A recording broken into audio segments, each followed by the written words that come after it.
Okay, ladies and gentlemen, sorry I'm not there today, but I wanted to give you some information about data and evidence you're using for your energy debate for tomorrow and Monday's presentation.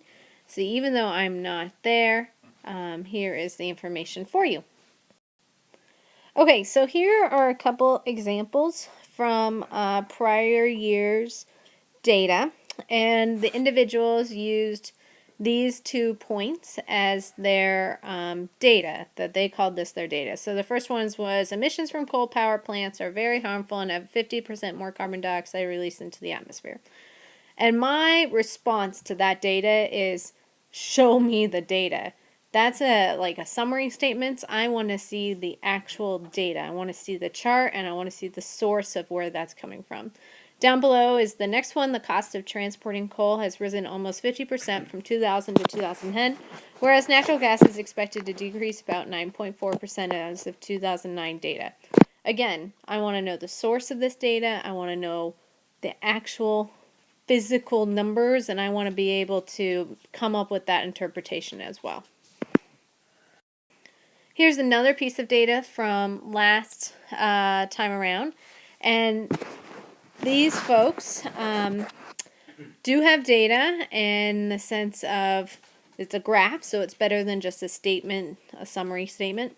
However, I have no idea on the source on this, so and labeling of the axes and what does MT stand for the units of emission. So there's just a bunch of stuff here that is not clear to me as the outsider.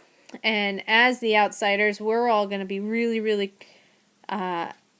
trying to pick apart the data to make sure we're truly understanding and what's being said is what the data says. So it's important to have all your ducks in a row for your data. So again, this is not our best piece of data because it's lacking a source, it's lacking proper labels, and a clear explanation of what the units are. So this, we have a really nice piece of data, but as you can see, it's really hard to read. And over here, we have this huge text, which is talking about this data. And so this data is too hard to read. So you want to blow that data up, make it as large as possible so the person in the back of the room can read it. And you really could just use efficiency as your title, or you maybe don't even need that because the word efficiency is in the data set. Again, you want to have a source for your data, either just at the bottom of the slide that, or in your presentation you would say, this piece of data is from blank, EPA or the coal company enterprise, whatever the source is. Okay, so here we have 2 pieces of data on this slide, and they're really nice pieces of data. They have, well, this one in particular has a source, when it was taken, etc. However, there's so much going on in this comparison that it would be better if they were separate on separate slides. Okay, here we have our final piece of data, and a couple things to note about this. This piece of data is for a pretty tight time period between January 08 and July 09. So there's some qualms with that. It's not a large amount of time to show a true trend, and also it's from 2009, which is already 5 years ago. So let's try to find stuff that's a little more recent. So there's some things there. Also, in addition, this is a fuzzy picture. I think the image was copied and pasted from Google Images and not at the actual website to cite the source. So there's a couple things there. What I want to do now is present this data as if it was my piece of data in the debate tomorrow, as sort of preparing you for what I'm expecting when you're presenting your data.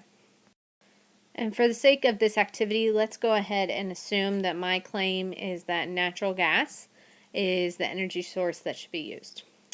So that's my claim. I'm trying to show that you guys that natural gas is the best and shouldn't be used, and coal and crude oil should not be used. So here's my piece of data. Our next piece of data to support this claim is that we can compare prices of the three fossil fuels. We can compare coal, oil, and natural gas from about a 2-year time period.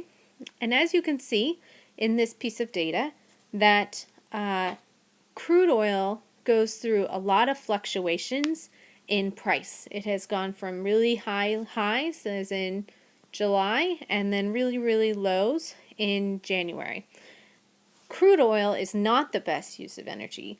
And clearly, natural gas is the best, because even though crude oil is going through this crazy sinusoidal curve, we have crude oil that's pretty stable. And even though when crude oil is at its lowest level, natural gas is still lower than that. So this piece of evidence is showing that natural gas is the best for cost efficiency as an energy source. Okay, so I hope that helps. I will see you guys on Friday.